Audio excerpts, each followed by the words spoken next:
Welcome to the Queen's Lair, a lifestyle podcast. Get inspired by our latest tips and information about small business, entrepreneurship, natural hair, travel, food, and even relationships. Stay tuned for another great episode. I am your host, Renee Patrice.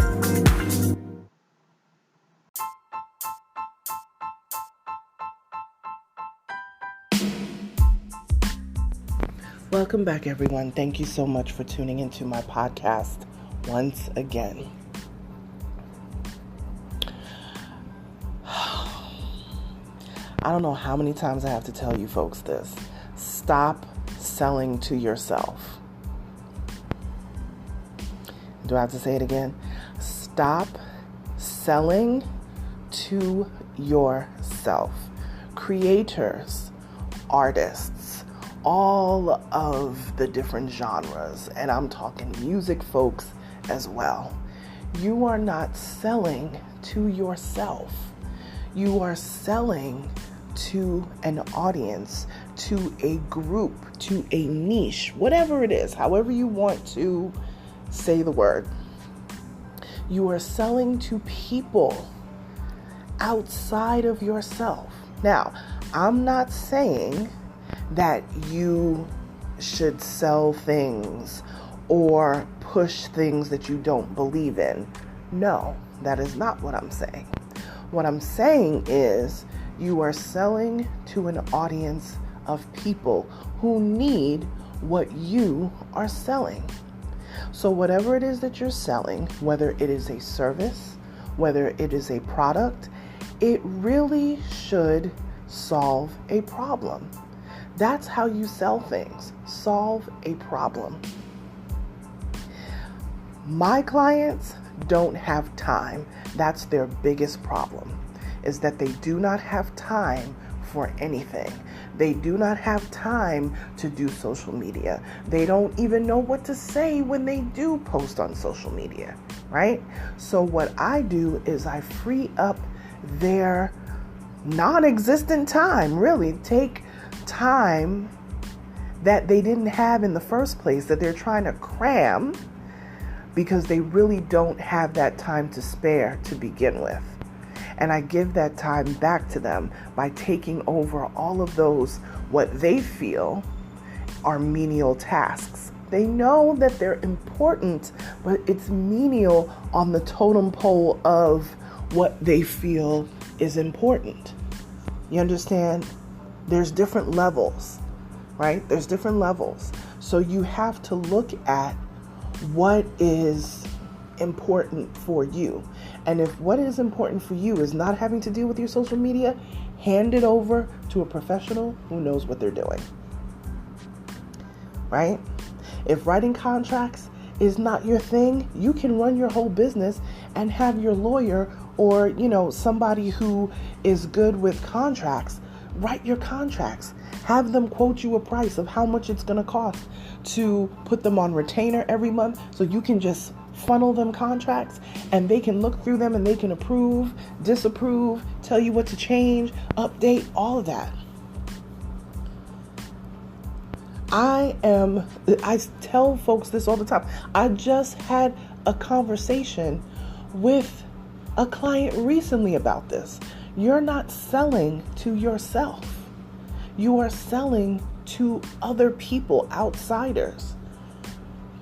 You're trying to create a niche. You're trying to create an audience. You're trying to create fans of your products or services.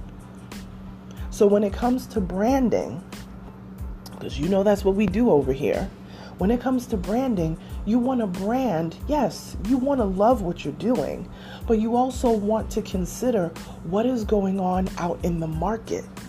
Not necessarily what will appeal only to you, but what is the general consensus out in the market. Because you may love something a certain way. You may love something the way it looks. The colors, the lights, the action, whatever. And there may be other people like you who do love that. But is that really your target audience? I'll tell you right now, my target audience is not me. My target audience is for the people who are fed up with trying to figure out social media. They are fed up. Some of them don't even have, I will tell you right now, about half of my clients right now didn't even set up their own social media. I set it up for them and gave them their username and password. And they're like, they don't even care what the username and password is because they don't post. They don't want to post. They have no interest in it. Sometimes I'm like, well, I want to walk you through so you understand. They don't care. You know what I mean? I can't make them care. But we will take care of their posts for them. That's what we will do. So please remember, you are not selling to yourself. Think about who your target audience is. What products and services do you have that solve a need in the market? And that is going to be who your target audience is. That's who you're going to be talking to. So stop thinking that, well, if I don't love it, nobody's going to love it. That's not the case. Because if you talk to even the musical artists, because I know we've got music artists, all artists of all kinds, because music is a major thing over here. Even with music artists, there are songs. Countless artists in interviews say the same thing, that there are songs that they were not even going to put on their album. And that ended up being the hit. That ended up being the one that won them a music award, a Grammy. That ended up being the thing. The throwaway thing that they didn't think there was anything to it, that ended up being the hit and the song that everybody just fell in love with. And they had to actually fall in love with it. And then they thought, well, this song is going to be a hit. This is going to be amazing. And it turned out that really wasn't what people were going for at the moment. You cannot force virality. Is that how you say it? You can't force going viral. I know that people do all these crazy, zany things. People popping and locking and dancing and shucking and jiving all over the place like a bunch of chickens with their head cut off. It's crazy. And I'm not saying you can't have fun on TikTok and, all these other social media platforms. Have your fun. But if you are constantly getting up every day to push the envelope to go viral, it is tiring. Just create good content. Get out there and teach people, right? Give them tips. Teach them. Make your content valuable. And I'm telling you, your audience, your niche, your target people will catch on. They will. Stop trying to force going viral. Stop trying. And listen, like I said, I just had this conversation with a client.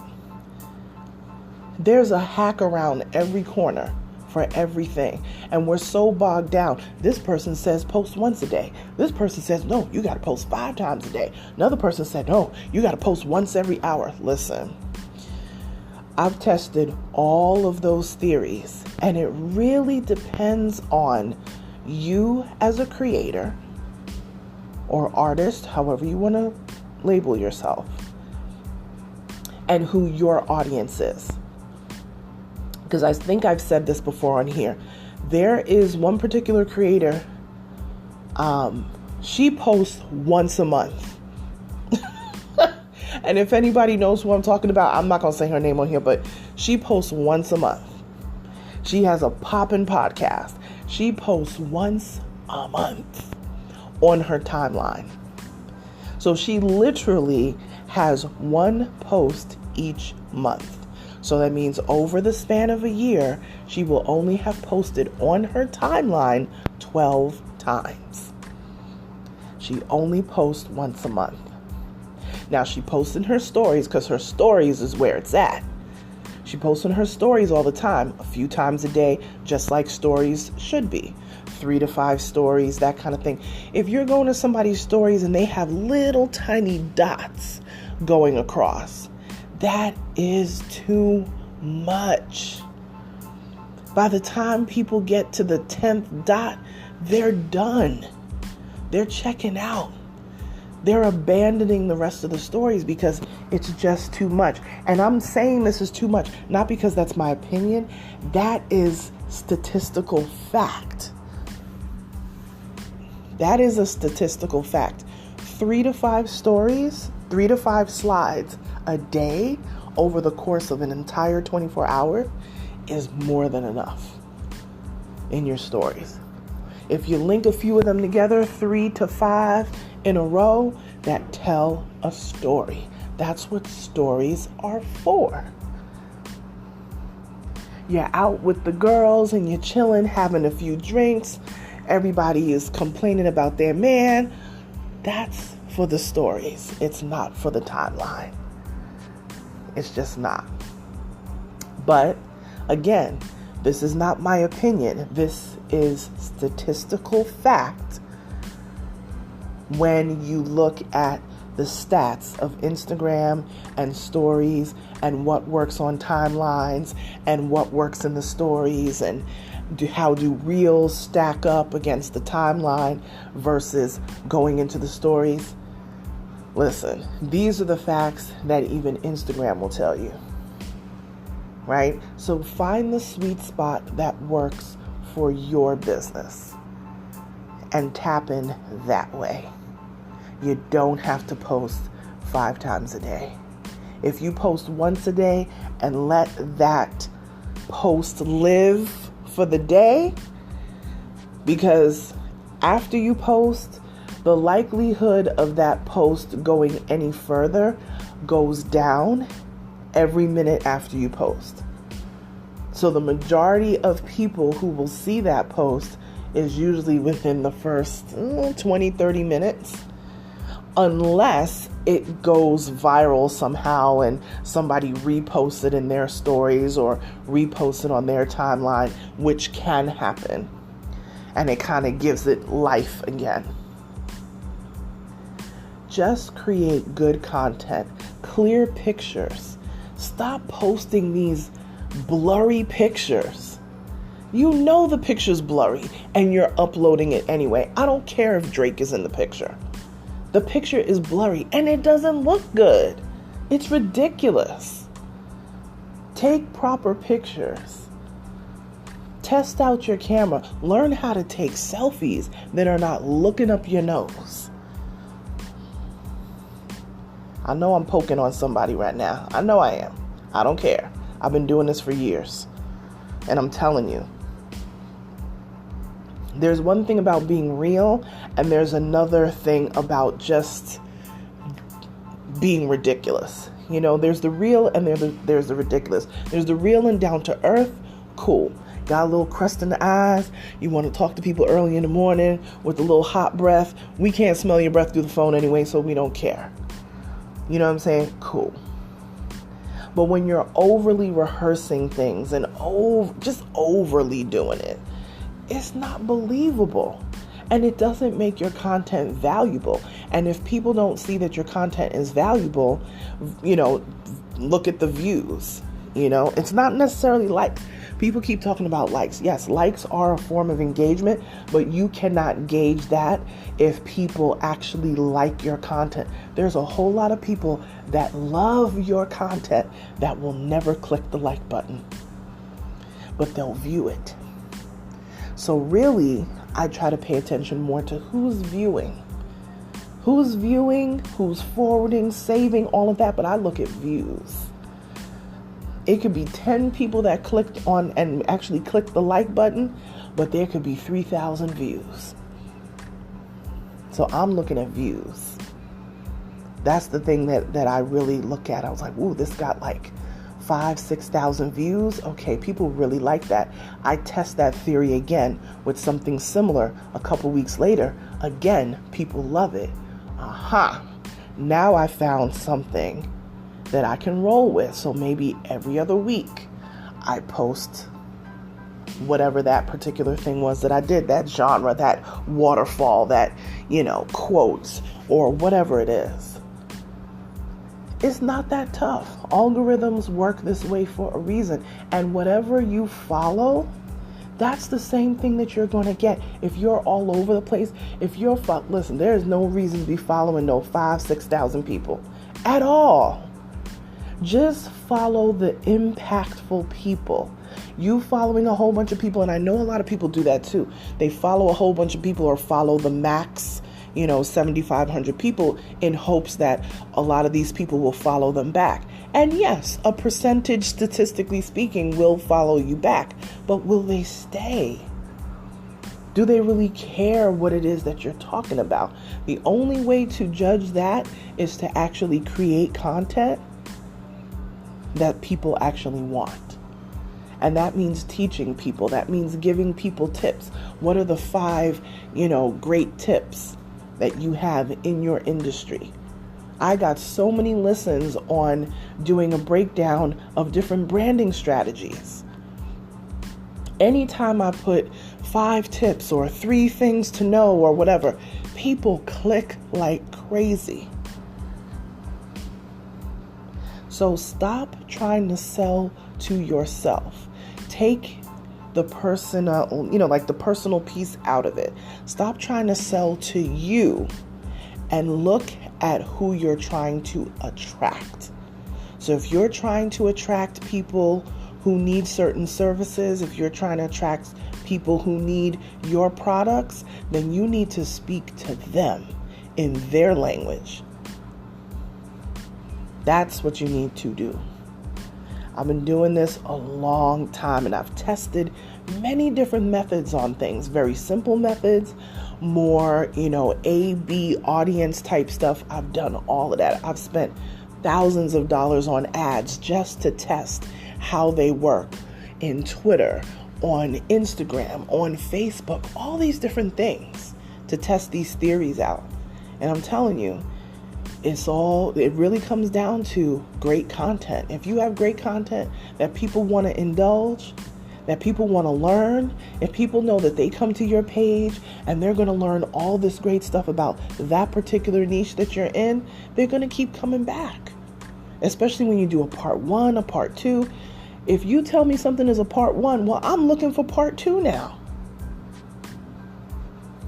Right? It really is simple, but it is work. You cannot get around doing the work. You just can't. And I say this to my clients all the time. You can't get around doing the work. You just have to do the work. This building up on social media is grassroots work. Yes, sometimes you will pop here and there and you'll get a bunch of followers and stuff like that. But just like how you can get a bunch of followers, you can lose a bunch of followers too. For many different reasons. Instagram stays doing sweeps of bot accounts and auto accounts and all that sort of stuff. So sometimes I'll get up and I have lost 20 followers and I'm like, what the heck happened? That's what happens sometimes. Stop worrying about that. If you're putting out great content, you don't have to worry about that. You will make those followers up in no time, but you have to do the work. So stop selling to you and figure out the audience that you're trying to help. Figure out what their pain points are, and then offer them solutions for those pain points. And that is what's going to help you build your business. Okay? All right. That's all I got for you right now. I will talk to you tomorrow. Like, share, subscribe. Share this podcast with someone who you think would find it helpful. And let me know that you are listening to this podcast. Tag me on social media at Onyx Queen Media on Instagram, and I will repost you in my stories as a shout out and a thank you. Talk to you tomorrow, you guys. Bye.